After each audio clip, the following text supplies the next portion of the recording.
Hey guys, welcome to Wrenchin. My name is Ben, and today I'm wrenching on my 2008 Infiniti FX35. I'm changing out the sway bar link on the passenger side on the front. I've already gone at it a couple of times. I got a bunch of tools sitting out, including my torch and my PB blaster, so I've went at it with those and wasn't able to get it off. I've got the right tool to get this off today, so before I took the wheel off and switched it out, I figured I'd show you guys how I'm going to do it. So I'll get under there and show you what the bad one looks like, and also show you what the good one looks like on the other side, and then we'll get it replaced. So let me hop under here and I'll show you what it looks like.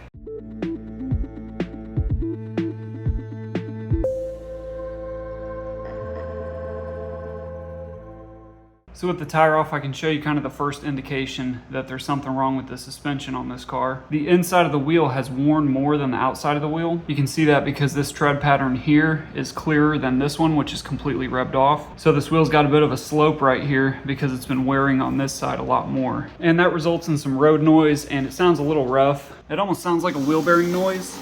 So the first thing I checked was the wheel bearings. I rotated the tire from side to side and up and down, and there wasn't any play there, and it really doesn't feel like it's a wheel bearing going out. So we took it to a suspension shop. They said it's an issue with the tires. We took it to the tire shop. They said it's an issue with the suspension. So that told me that I'd have to figure this out myself. So I started looking at the suspension, and the first thing that jumped out at me is that this sway bar end link is absolutely loose. I can turn it here, which is not good, and the same on the top. It's pretty loose too. So I got a new sway bar link. It was like 20 or 30 bucks. It's just got two nuts on it, one on the top and one on the bottom, but those are more difficult to get off than I thought they'd be. So I tried to get it off once and that didn't work, so then I got out my torch and PB blaster. I soaked it in PB blaster over and over, torched it a couple times, and I heated and beat it so much that this nut will turn now, but it's just turning the post behind it. So I need to get some pressure in here so that I can get that nut freed up. I haven't even tried the top one yet, but I can tell this one's bad. It's ready to be replaced. Just for reference, here is the sway bar link on the driver's side, and it does not move at all. This one's solid. I can't move it at all, so that one I think is still pretty good. You should change these in pairs, so I actually should change both of these, but I'm just going to change one on the passenger side. And so now that I'm going at this one for a third time, I got the right tool. This is a tie rod separator. I can wedge this in here, and that'll give me the pressure I need to get that nut off. So I'm going to get in and turn the wheel to the left to get this rotor out of the way, and then I'll try that and see if that'll get it off.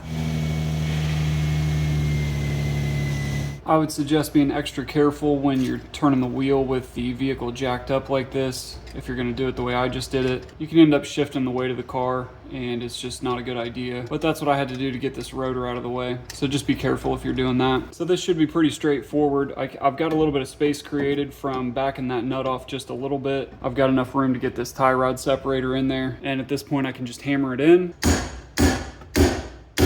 And these nuts are 17 millimeters. I got this 17 millimeter swivel socket to try to help me get a better angle on it. I'm putting that on a 10-inch extension, and I'm using my impact to get this off. I can get a pretty good angle doing it this way. So now I'll see if that tie rod separator is gonna give me enough pressure to get this nut off.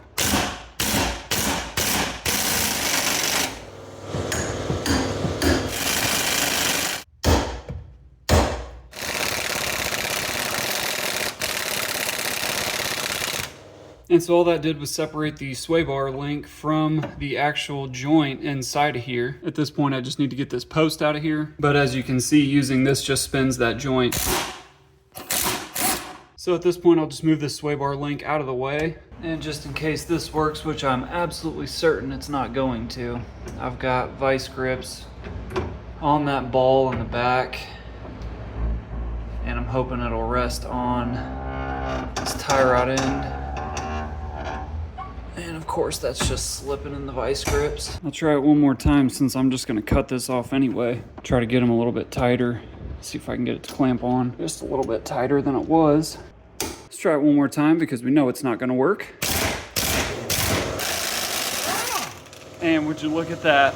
And it happens every once in a while, but I do stand corrected. I was able to get that nut off by using my clamping pliers or vice grips locked onto the back of that joint to spin this nut off. It was braced up against this tie rod. Hope I didn't ruin that tie rod, but good news is we got this out. So here's what that ball joint looks like. I call it a ball joint because that's what it is. It's a ball that goes inside a joint, but this is actually the joint on the bottom of the sway bar link, and I was grabbed onto this ball here with the clamping pliers, and I got just enough clamping pressure to hold this down to spin that nut off with an impact. I gotta say, I'm super surprised that worked. I almost didn't record it because I didn't think it was gonna work, but it certainly did. So I didn't have to cut this off. Not sure what this is made of, not sure how easy it was gonna cut, but I've got blades that'll cut through anything. But I'm really glad I didn't have to do that. So after working on that for about a week off and on, I finally got it off. Next, I've just got this top nut to get off, and I'm hoping it's not gonna be as much of a problem as the bottom nut was. But guys, there is only one way to find out. And you'd think your impact is the strongest tool you got, but I can tell you, I can get more torque on a long breaker bar than I can with my impact. So I'm gonna try this. Oh man, something is giving, but it is not that nut. And I don't want to see what's breaking. Yeah, it looks like I'm rounding out that nut. So I'm gonna try to turn it back the other way just a little bit. Let's see if that helps. So I'll try to take it back the other way, just a little bit. Sometimes that helps, and sometimes it just rounds your nut off worse. But we won't know till this thing slips off. So let's try this one more time.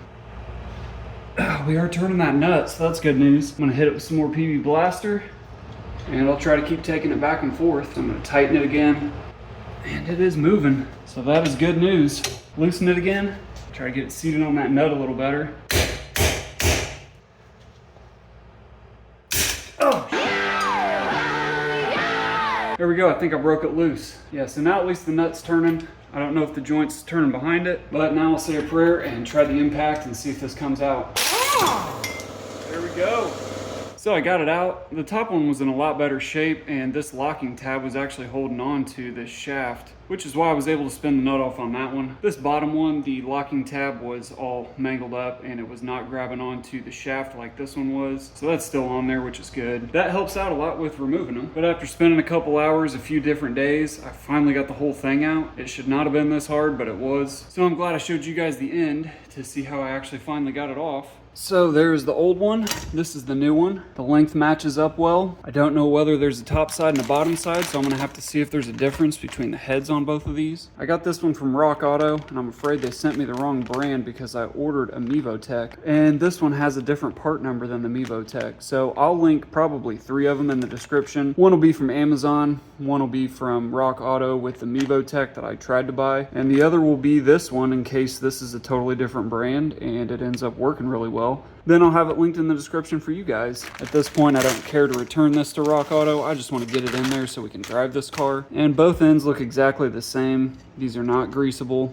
But I can tell you that it is exactly the same length as the old one, and there really is no way to differentiate between which side's up and which side's down, so I don't think it matters. So I'm gonna get this one in. And I just realized this one does have a part number on it. I'm sure this is just the wrong brand. I'm sure it's the right part, but not the right brand that I ordered, which is fine. So I'll get this in here, get this bottom nut on. I may end up putting some thread locker on these, even though it's got one of these plastic locking nuts. And since it's new, it's pretty stiff, but I can turn it a little bit and get this side in too. So I'll try to torque these down real quick with the impact. I'm not too concerned with torque specs. Oh, the nuts are a different size. That's cool. Hopefully it's a 19 millimeter like my lug nuts are, because I've already got that socket right here. And it appears that's correct.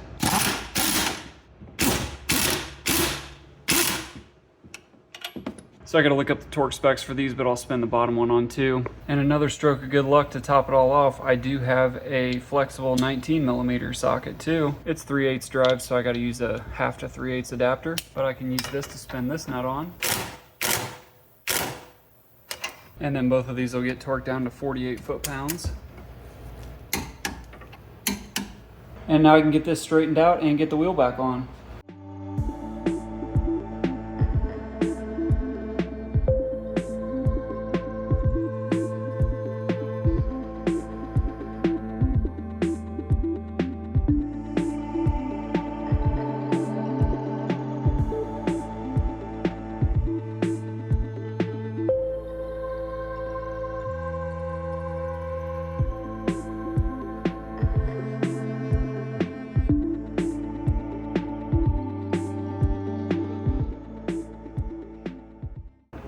All right, and there we go. It was a little worse than I thought it was gonna be, but I got it on.